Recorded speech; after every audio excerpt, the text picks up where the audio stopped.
નમસ્કાર, ઇવનિંગ ન્યૂઝમાં આપ સૌનું સ્વાગત છે. હું છું પાર્થ પંડ્યા. સમાચારોની શરૂઆત કરીએ હેડલાઇન્સથી.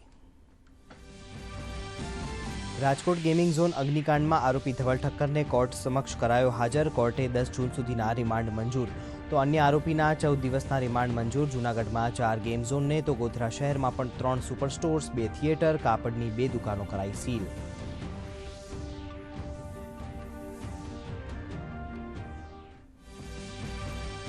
રાજકોટ અગ્નિકાંડને લઈ ગૃહ રાજ્યમંત્રી હર્ષ સંઘવીએ રાજકોટના પોલીસ કમિશનર બ્રિજેશ જાની સાથે યોજી બેઠક. મૃતકોના ડીએનએ મેચ કરાવવાની કામગીરીમાં અત્યાર સુધીમાં કુલ 24 વ્યક્તિના ડીએનએ થયા મેચ. સમગ્ર ગુજરાતની શાળાઓમાં ફાયર સેફટી તપાસના આદેશ.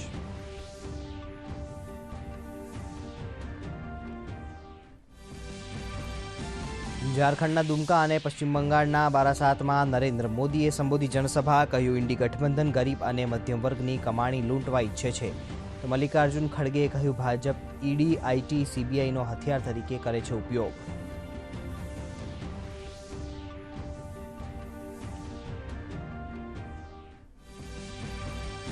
ઓરિસ્સાના જગતસિંહપુરમાં જનસભા સંબોધતા ભાજપ નેતા અમિત શાહે કહ્યું, પીઓકે લઈને જ રહીશું. તો વારાણસીમાં અખિલેશ યાદવે ભાજપ આક્ષેપ કરતા કહ્યું, મા ગંગા તો સાફ ન થઈ શકી, પણ એની સફાઈનું બજેટ સાફ થઈ ગયું.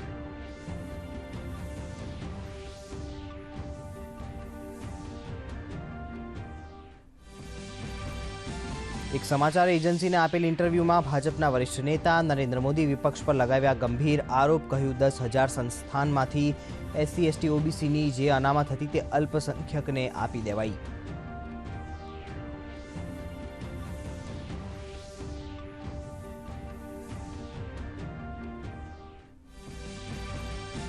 અરવિંદ કેજરીવાલની 7 દિવસની અંતરિમ જામીનની સુનાવણી પર સુપ્રીમ કોર્ટે કર્યો ઇનકાર. 2 જૂનના અરવિંદ કેજરીવાલે કરવું પડશે સરેન્ડર.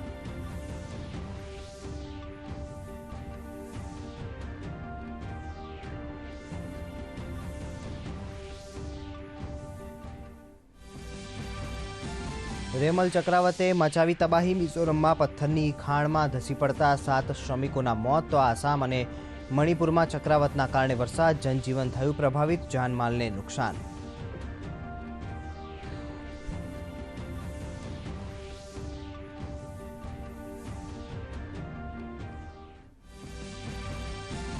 દિલ્હી, મધ્યપ્રદેશ, પંજાબ, ગુજરાતમાં લૂની ચેતવણી. કેરળમાં 31 મેના રોજ ચોમાસાનું આગમન. ગુજરાતના તાપમાનમાં નોંધાયો 3 ડિગ્રી ઘટાડો.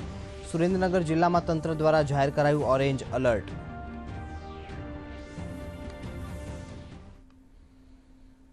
અને હવે જોઈએ સમાચારો વિગતવાર. રાજકોટ ગેમિંગ ઝોન અગ્નિકાંડમાં પોલીસે વધુ એક આરોપીને ધરપકડ કરી છે. એલસીબીએ આબુ રોડ પરથી ધવલ ઠક્કરને ઝડપી પાડ્યો. ટીઆરપી ગેમ ઝોનમાં આગ લાગ્યા બાદ આરોપી ફરાર થઈ ગયો હતો. ગેમ ઝોનના માલિકે ધવલ ઠક્કરના નામે લાયસન્સ લીધું હતું. ધવલ ઠક્કરને રાજકોટ કોર્ટમાં હાજર કરવામાં આવ્યો હતો, જ્યાં કોર્ટે તેના 10 જૂન સુધીના રિમાન્ડ મંજૂર કર્યા. આ અંગે વધુ માહિતી મેળવી અમારા સંવાદદાતા રવિ મોટવાણી પાસેથી. જી રવિ, રાજકોટ કોર્ટે ધવલ ઠક્કરના 10 જૂનના સુધીના રિમાન્ડ મંજૂર કર્યા છે. બીજી શું શું વિગતો છે આપની પાસે, જણાવશો?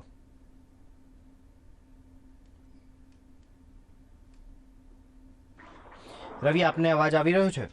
અવાજ આવે છે. જી, રાજકોટમાં આજે કોર્ટે ધવલ ઠક્કરને 10 જૂન સુધીના રિમાન્ડ મંજૂર કર્યા. અન્ય શું વિગતો છે આપની પાસે, જણાવશો? જરૂરથી જણાવી દઉં. આ રાજકોટનો જે ટીઆરપી ગેમ ઝોન કાંડ બન્યો છે ત્યારબાદ તંત્ર હરકતમાં આવ્યું છે. આજની વાત કરીએ તો આજે જે ઉચ્ચ તંત્રે જે પગલાં લીધા છે કે રાજકોટના મ્યુનિસિપલ કમિશનર અને પોલીસ કમિશનરની જે બદલી કરવામાં આવી છે, તે નવા અધિકારીઓ છે તેમણે ચાર્જ પણ સંભાળી લીધો છે. રાજકોટના નવા કમિશનરે તુરંત જ પોલીસ મથકે આવી અને ઘટના સ્થળની મુલાકાત લીધી, સિવિલ હોસ્પિટલની મુલાકાત લીધી અને આરોપીઓની પણ પ્રાથમિક પૂછપરછ તેમણે કરી હતી. સાથે સાથે વાત કરવામાં આવે જે 28 લોકોના મોત થયા છે તેમની ઓળખ મેળવવા માટે જે ડીએનએ ટેસ્ટની કામગીરી ચાલુ રહી છે, તેના અનુસંધાને આજે 19 પરિવારોને ટોટલ મૃતદેહ તેમને સોંપવામાં આવ્યા છે. અન્ય લોકોને પણ આવતીકાલ સુધી મૃતદેહ સોંપાઈ જાય તેવી હાલ તંત્ર દ્વારા પ્રયાસો કરવામાં આવી રહ્યા છે. જી રવિ, ગઈકાલથી જ આપણે જોયું કે બહુ મોટા પ્રમાણમાં બદલીઓનો દોર આપણે જોયો. એક તો એમાં શું અપડેટ છે, ને બીજું કે કુલ કેટલા લોકોનું મૃત્યુ થયું એ કંઈ ફાઇનલ ફિગર અને કેટલા લોકો પાસે ડીએનએ નું મેચિંગ થઈ ગયું છે એનું કંઈ વધારે વિગતો છે આપની પાસે?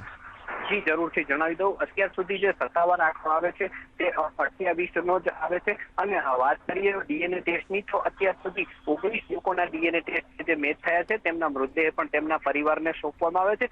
અધિકારીઓની વાત કરવામાં આવે તો જે 7 અધિકારીઓને સસ્પેન્ડ કરવામાં આવ્યા હતા એમાં અમુક અધિકારીઓને આજે ક્રાઇમ બ્રાન્ચે પણ બોલાવવામાં આવે છે, એમની પણ પૂછપરછ હાલ ચાલી રહી છે. જી ધન્યવાદ રવિ સમગ્ર માહિતી બદલ. રાજકોટ ગેમ ઝોન અગ્નિકાંડને લઈને અત્યારે રાજ્ય સરકાર એક્શન મોડમાં છે. નોંધનીય છે કે રાજકોટ અગ્નિકાંડને લઈ ગૃહ રાજ્યમંત્રી હર્ષ સંઘવી દ્વારા મહત્વની બેઠક બોલાઈ. ગૃહ રાજ્યમંત્રી હર્ષ સંઘવીની વિડીયો કોન્ફરન્સિંગ કરી બેઠક બોલાવી હતી અને વધુ વિગતો મેળવી હતી. આ અંગે વધુ વિગતો આપશે અમારા સંવાદદાતા દુર્ગેશ મહેતા. દુર્ગેશ, શું માહિતી છે? આજે મહત્વની બેઠક થઈ, કયા કયા આદેશ મહત્વના આપવામાં આવ્યા, શું બીજી વિગતો છે આપની પાસે? જી બિલકુલ, વાત કરીએ તો જે રીતે રાજકોટમાં અગ્નિકાંડ બન્યો છે તેને લઈને જ તે મુખ્યમંત્રી અને ગૃહ રાજ્યમંત્રી હર્ષ સંઘવી સતત તેના ઉપર નજર રાખી રહ્યા છે. ત્યારે આજે ગાંધીનગર સ્વર્ણિમ સંકુલ 2 મુખ્યમંત્રી સ્વર્ણિમ સંકુલ 2 ગૃહ રાજ્યમંત્રી હર્ષ સંઘવીના જે કાર્યાલય છે ત્યાં આગળથી વિડીયો કોન્ફરન્સ યોજાઈ હતી, જ્યાં આગળ રાજ્યના પોલીસ વડા વિકાસ સહાય તેમજ વિડીયો કોન્ફરન્સના માધ્યમથી અમદાવાદના નવા કમિશનર બ્રિજેશ ઝા છે તે ઉપસ્થિત રહ્યા હતા. ખાસ આ વિડીયો કોન્ફરન્સની અંદર જે અગ્નિકાંડ બન્યો છે ત્યારબાદની જે કામગીરી છે તેને લઈને ગૃહ રાજ્યમંત્રી હર્ષ સંઘવી દ્વારા જરૂરી માર્ગદર્શનો અને સૂચનો કરવામાં આવ્યા હતા અને હજુ કેવા પ્રકારની કામગીરી છે તેને લઈને પણ આ બાબતે જરૂરી માર્ગદર્શનો અને સૂચનો આપવામાં આવ્યા હતા. જી દુર્ગેશ, બાકીના ડીએનએ ટેસ્ટ થવામાં કેટલો સમય લાગશે અને શું વિગતો છે? જી બિલકુલ, વાત કરવામાં આવે તો વધુ જે 4 જેટલા ડીએનએ અત્યારે મેચ થઈ ચુક્યા છે, એટલે કે હવે ડીએનએ જે મેચ થયા છે તેનો આંકડો 24 થઈ ગયો છે. આજે જે મેચ થયા છે અત્યારની વાત કરું તો દિશા મોડાસિયા, ખુશાલી મોડાસિયા, મિતેશ જાદવ, કલ્પેશ બગડાના ડીએનએ મેચ થયા છે. ટૂંકમાં આજે જે છે ડીએનએ વધારે મેચ થયા છે અને હજુ જે 3 જેટલા ડીએનએ મેચ થવાની કામગીરી ચાલી રહી છે, જેની અંદર 2 ડીએનએ આજ સાંજ સુધી અથવા કાલ બપોર સુધી મેચ થઈ જાય તેવી શક્યતા જોવા મળી રહી છે. એક ડીએનએમાં કદાચ સેમ્પલ પણ ફરીથી લેવામાં આવે તેવી હાલ તો પ્રાથમિક માહિતી મળી રહી છે, પરંતુ એફએસએલની અંદર 24 કલાક જે છે આ ડીએનએની કામગીરી ચાલુ રહી છે અને તમામ ડીએનએ જલ્દી મેચ થાય અને પરિવારજનોને તેના મૃતદેહ આપી શકાય તેને લઈને તે હાલ કામગીરી કરવામાં આવી રહી છે. જી ધન્યવાદ દુર્ગેશ સમગ્ર માહિતી બદલ. આગળ વાત કરીએ, રાજકોટ અગ્નિકાંડની તપાસમાં વિવિધ વિગતો સામે આવી છે. તે અનુસાર રાજકોટમાં તપાસ કરી રહેલી એસઆઈટીની ટીમ પરત ફરી છે અને આ ટીમ નિવેદનોના આધારે વિસ્તૃત રિપોર્ટ તૈયાર કરશે. ઉપરાંત આ ઘટનામાં વધુ 4 વ્યક્તિના ડીએનએ મેચ થઈ ગયા છે. અત્યાર સુધીમાં કુલ 24 લોકોના ડીએનએ મેચ થયા.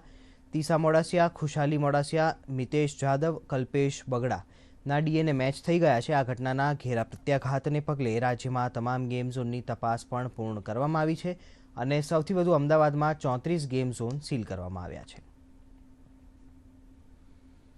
રાજકોટમાં ગેમ ઝોનમાં બનેલી આગની ઘટના બાદ સમગ્ર રાજ્યમાં તપાસનો દોર યથાવત છે, જે અંતર્ગત સુરતમાં ઉચ્ચ અધિકારીઓની એક બેઠકનું આયોજન થયું. સુરત કલેક્ટરની અધ્યક્ષતામાં મનપા કમિશનર સહિત વીજળી વિભાગ, ફાયર વિભાગ સહિતના અધિકારીઓ હાજર રહ્યા. બેઠક બાદ પાલિકા કમિશનર શાલિની અગ્રવાલે કહ્યું કે પબ્લિક સેફટીને લગતા તમામ પ્રકારની કાર્યવાહી કરવામાં આવશે. સુનિશ્ચિત કરેલ માપદંડમાં ચોક્કસ નહીં બેસે તેની સામે પણ કડક કાર્યવાહી કરવામાં આવશે.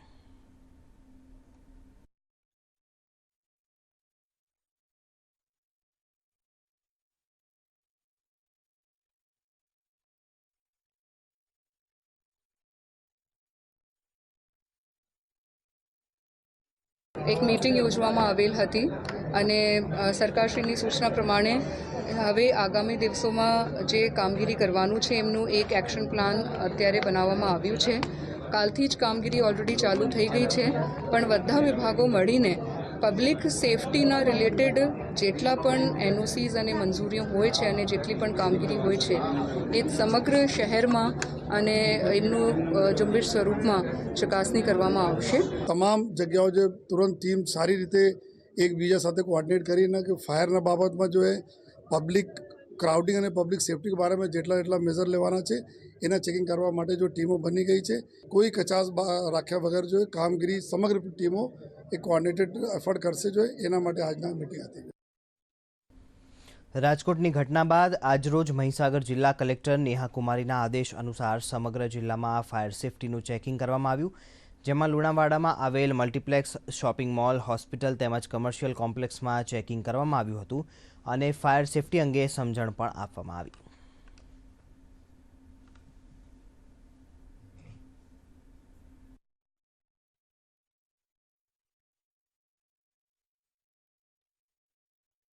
માનનીય કલેક્ટર સાહેબના આદેશથી મહીસાગર જિલ્લાના લુણાવાડા મથકે મોલ, સિનેમા ગૃહ ને અલગ અલગ હોસ્પિટલને બધા જગ્યાએ ચેકિંગ હાથ ધરી ફાયર ટીમ, મામલતદાર ટીમ, જ્યુડિશિયલ ટીમ, સંયુક્ત ટીમને જોડે રહીને કામગીરી હાથ ધરી. ગીર સોમનાથ જિલ્લા કલેક્ટરે જાહેર સલામતીને લઈને જાહેરનામું બહાર પાડ્યું. Fire safety, lift licence, fire NOC સહિતના સંદર્ભે બહાર પાડ્યું જાહેરનામું. જાહેરનામામાં ભંગ થયેલ બાદ કડક કાર્યવાહી થશે અને ફાયર સેફટીને લઈને કલેક્ટરનું અગત્યનું આ નિર્ણય કરવામાં આવ્યો છે.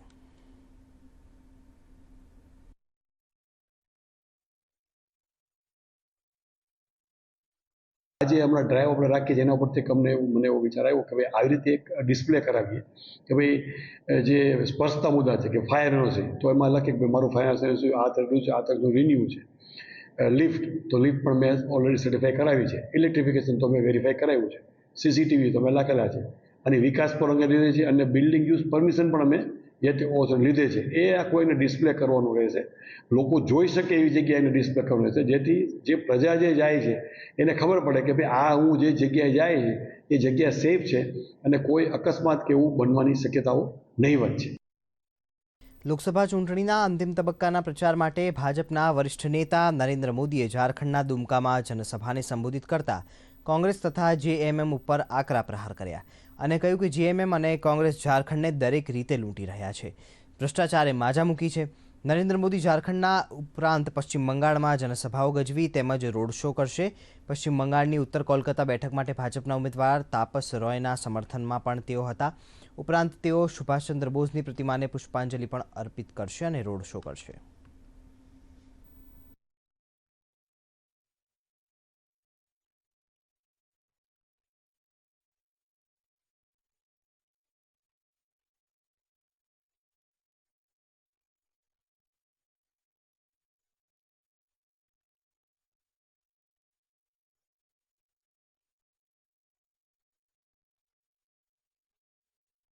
पंचायत हो, विधानसभा हो, लोकसभा हो, कोई भी इलेक्शन बंगाल में बिना खून खराबे के पूरा नहीं होता. यहां गणतंत्र बचाने के लिए पहरा देना पड़ता है. यहां मानवता की सेवा करने वाले संतों ने अपनी आवाज उठाई तो उनका जीना मुश्किल कर दिया, उनको गालियां देने आने लगी, उन पर हमले होने लगे. ये टीएमसी का टेरर मॉडल है और अब ये देश के सामने एक्सपोज हो रहा है. લોકસભાની ચૂંટણીના 7મા તબક્કા માટે હવે ગણતરીના જ દિવસો બાકી છે ત્યારે વિપક્ષ પણ પ્રચારમાં વ્યસ્ત બન્યું છે. કોંગ્રેસ અધ્યક્ષ મલ્લિકાર્જુન ખડગે પંજાબમાં એક પત્રકાર પરિષદને સંબોધી જેમાં તેમણે સત્તા પક્ષ પર નિશાન સાધતા કહ્યું હતું કે ખેડૂતોએ તેમની માંગણીઓ ભાજપ સરકાર સમક્ષ મૂકી પરંતુ ભાજપે માંગણીઓ ન સ્વીકારી, પરંતુ અમે એમએસપીની ગેરંટી માટે કાયદો અમલમાં લાવીશું. સાથે જ કોંગ્રેસ નેતા પ્રિયંકા ગાંધીએ પણ હિમાચલ પ્રદેશના હમીરપુરમાં જનસભાને સંબોધી અને સત્તા પક્ષ પર જીએસટી અને મોંઘવારી મુદ્દે પ્રહાર કર્યા.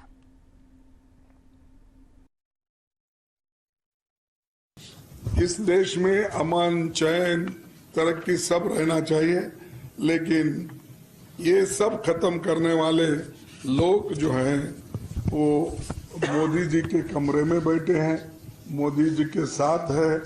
और उसीलिए मैं आपसे यही कहूँगा कि हमारे पार्टी के ओर से जो हमने गारंटी दी है और पहली नौकरी पक्की का, महिलाओं के लिए महालक्ष्मी योजना, 1 लाख रुपए सालाना और 8,500 रुपए महीना, ये हम जो दे रहे हैं ये पहला स्कीम है देश में, अब तक कोई लागू नहीं किया.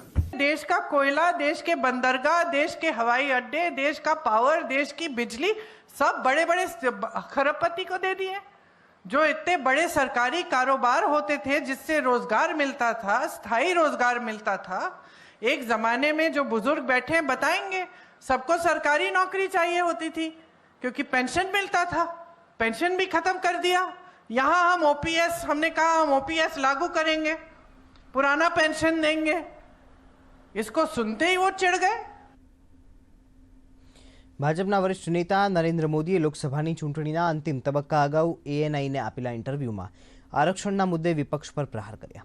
પીએમ મોદી અનામત ખતમ કરી દેશે તેવા વિપક્ષના આરોપ અંગે પીએમ મોદીએ કહ્યું કે આ લોકોએ જે પાપ કર્યું છે તેની વિરોધમાં હું બોલું છું। આથી વિપક્ષે જૂઠાણાને ફેલાવવા માટે આવી વાતોનો સહારો લેવો પડ્યો છે।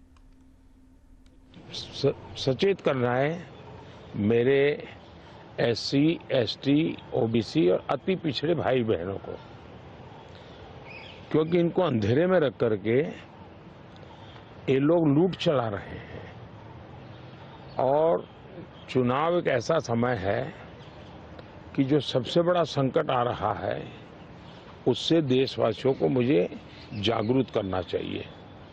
और इसलिए मैं आग्रहपूर्वक जनता जनार्दन को समझा रहा हूं, क्योंकि ये दो चीजें हो रही हैं। एक, भारत के संविधान की मूल भावना का हनन हो रहा है,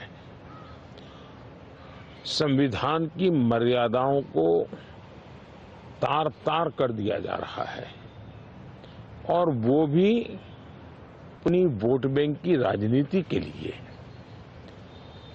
अब मुझे याद है मैंने हाउस में कभी कांग्रेस के नेताओं को सुना तो वो ये कहते थे कि पीएसयू का प्राइवेटाइजेशन कर रहे हैं आप, तो आप आरक्षण मिटा देना चाहते हैं। अब रियलिटी तो है नहीं, गप्पाजी कर रहे थे। लेकिन मेरे सामने आया कि जो लोग इतने बड़े दलितों के हितैषी अपने आप को कहते हैं, आदिवासियों के हितैषी कहते हैं, वे हकीकत में उनके घोर दुश्मन हैं। इन्होंने रातों रात एजुकेशनल इंस्टीट्यूशंस को माइनॉरिटी इंस्टीट्यूशंस बना दिया। माइनॉरिटी इंस्टीट्यूशन बना दिया तो उन्होंने आरक्षण उसमें खत्म कर दिया। ચૂંટણીનો છેલ્લો તબક્કો બાકી છે ત્યારે રાજદ પ્રમુખ લાલુ યાદવે જીતનો દાવો વ્યક્ત કરતા કહ્યું કે 4 જૂનના રોજ ઇન્ડી ગઠબંધનની સરકાર બનશે અને નરેન્દ્ર મોદી તથા ભાજપનો સફાયો થશે।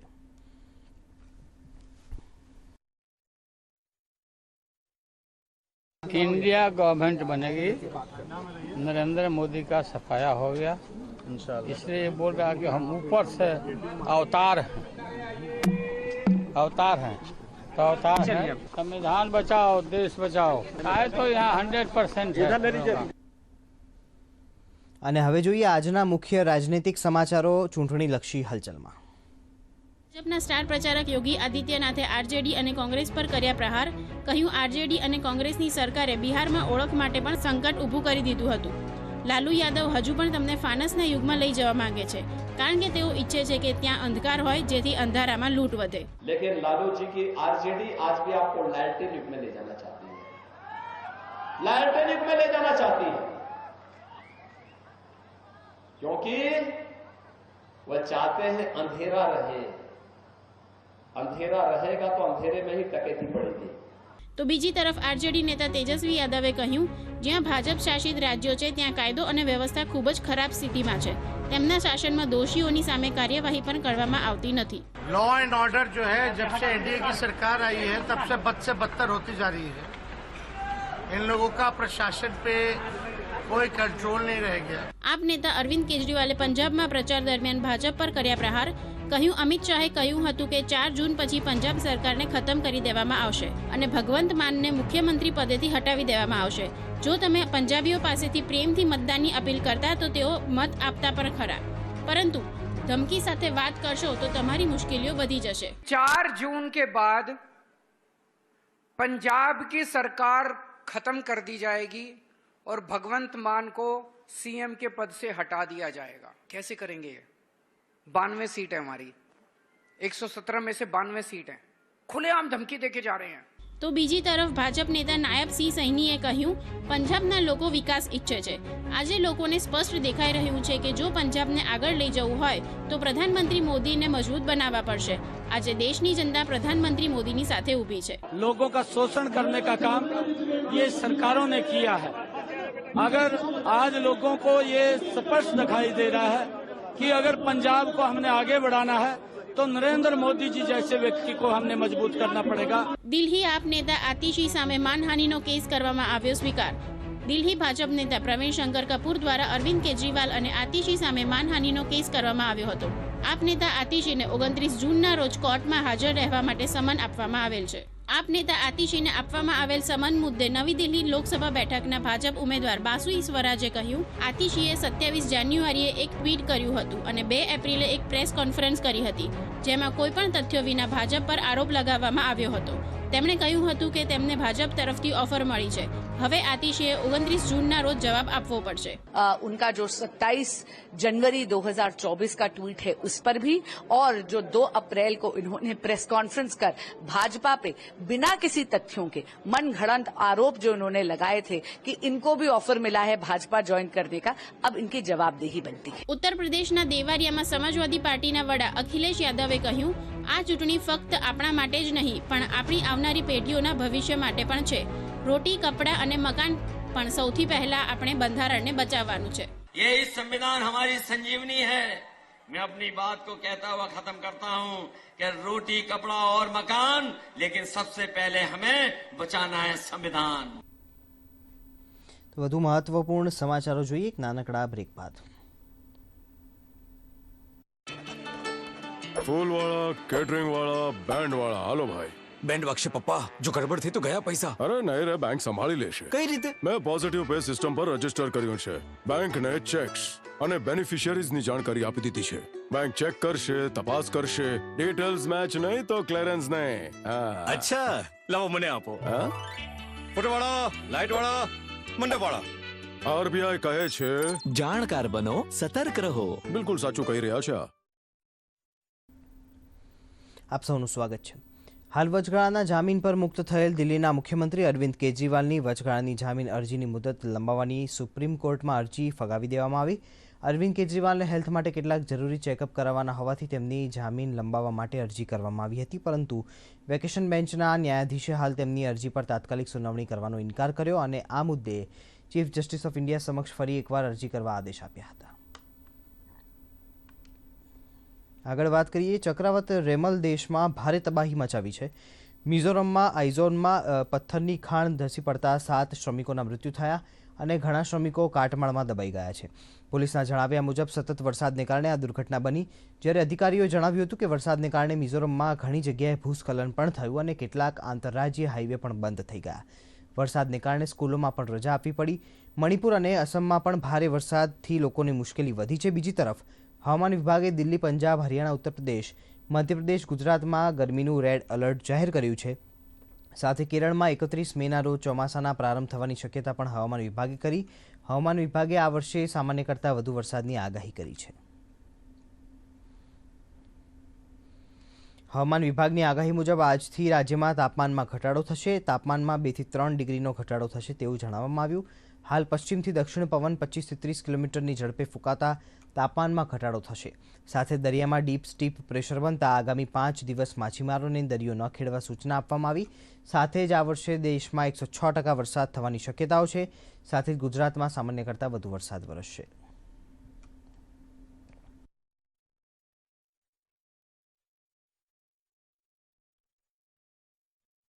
आने वाले आज से मतलब 5 दिनों के लिए डे 1, डे 2, डे 3, डे 4 और डे 5 में ओपन सी में नॉर्थ ईस्ट अरेबियन सी में फिशरमैन की वार्निंग दी गई है, जिसमें विंड की स्पीड होगी 45 से 55 किलोमीटर पर आवर और गस्टिंग विंड होगी 65 किलोमीटर पर आवर. और मैक्सिमम टेम्परेचर रियलाइज की बात करेंगे तो अहमदाबाद में 45.2 और गांधीनगर में 44.5 मैक्सिमम टेम्परेचर रिकॉर्ड हुआ था. और फोरकास्ट की बात करेंगे तो अहमदाबाद और गांधीनगर दोनों जगह के लिए 44 डिग्री सेल्सियस का मैक्सिमम टेम्परेचर का फोरकास्ट दिया गया. રાજ્યમાં હીટવેવ ચાલી રહેલ હોવાને કારણે પોરબંદરની સરકારી ભાવસિંહજી હોસ્પિટલ ખાતે દર્દીઓની લાંબી કતારો જોવા મળી. ભાવસિંહજી હોસ્પિટલ ખાતે દર્દીઓનો ઘસારો પણ જોવા મળ્યો. અહીં સારવાર લેવા માટે આવતા દર્દીઓ તેમજ તેમના સગા સંબંધીઓ માટે વિવિધ પ્રકારની સગવડ ઉપલબ્ધ કરવામાં આવી, જેમાં ટેબલ ફેન સહિત જમ્બો કુલર અને એસીની સુવિધાનો પણ સમાવેશ થાય છે.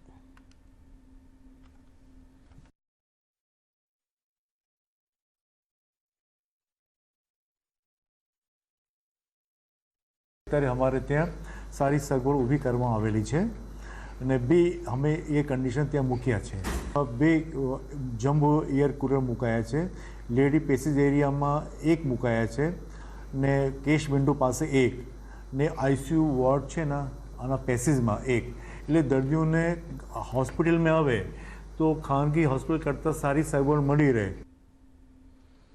રાજકોટ અગ્નિકાંડ બાદ રાજ્ય સરકાર એક્શન મોડમાં છે. શિક્ષણ વિભાગ દ્વારા તમામ શાળાઓમાં ફાયર સેફટીની તપાસ માટેના આદેશ આપવામાં આવ્યા. ફાયર સેફટીના સાધનોની ચકાસણી કરવા સૂચન આપવામાં આવ્યું. સાથે જ પાણીની મોટરના વાયર તથા અન્ય વીજ વાયરોમાં તકેદારી રાખવા સૂચન આપવામાં આવ્યું છે તથા જર્જરિત શાળાઓ અથવા વર્ગખંડમાં વિદ્યાર્થીઓને અભ્યાસ ન કરવા પણ સૂચન આપવામાં આવ્યું.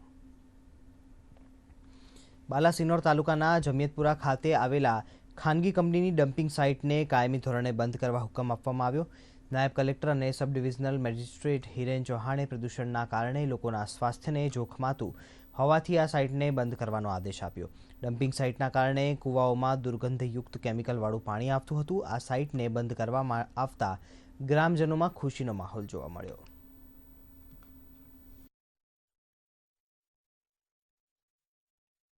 કંપનીના આ પાણી બાબતે જીપીસીબી દ્વારા વિગતવાર રિપોર્ટ કરવામાં આવેલા, પાણી પુરવઠાના રિપોર્ટ લેવામાં આવેલા.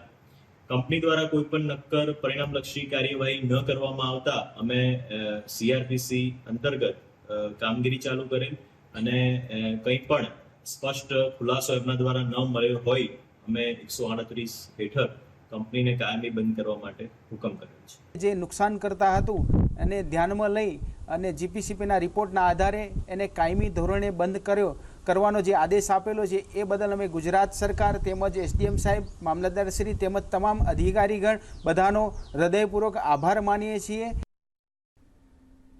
અમદાવાદ રિક્ષા ચાલકો દ્વારા થતી મુસાફરો સાથે લૂંટ અને હેરાનગતિ બાદ આજે અમદાવાદ પોલીસ કમિશનર દ્વારા ઓટો રિક્ષા કેબ ચાલકો માટે એક જાહેરનામું બહાર પાડવામાં આવ્યું, જે વિશે અમારા સંવાદદાતા જતીન ભટ્ટે રિક્ષા ચાલક અને મુસાફરોના જાહેરનામા વિશે મંતવ્યો જણાવ્યા હતા.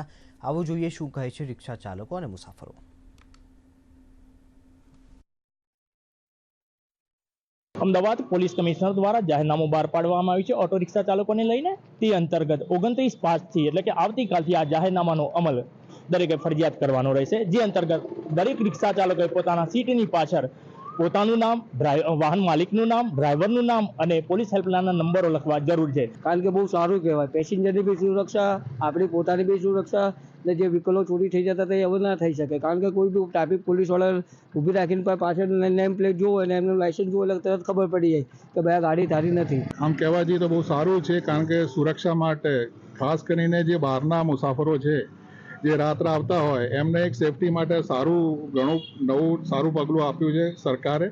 અને આગળ થઈને મને લાગે છે જે સિક્યુરિટી રીઝન ના હિસાબથી પણ બહુ સારું કહેવાય. જે જાહેરનામું બહાર પાડવામાં આવ્યું છે તેનો કડક અમલ થાય અને મુસાફરો સહિત રિક્ષા ચાલકો પણ તેને આવકારી રહ્યા છે. જતીન ભટ્ટ, દૂરદર્શન સમાચાર, અમદાવાદ. તો ઇવનિંગ ન્યૂઝમાં હાલ આટલું જ. ફરીથી મળીશું 8:30 વાગે ન્યૂઝ ફોકસમાં. રજા આપશો. નમસ્કાર.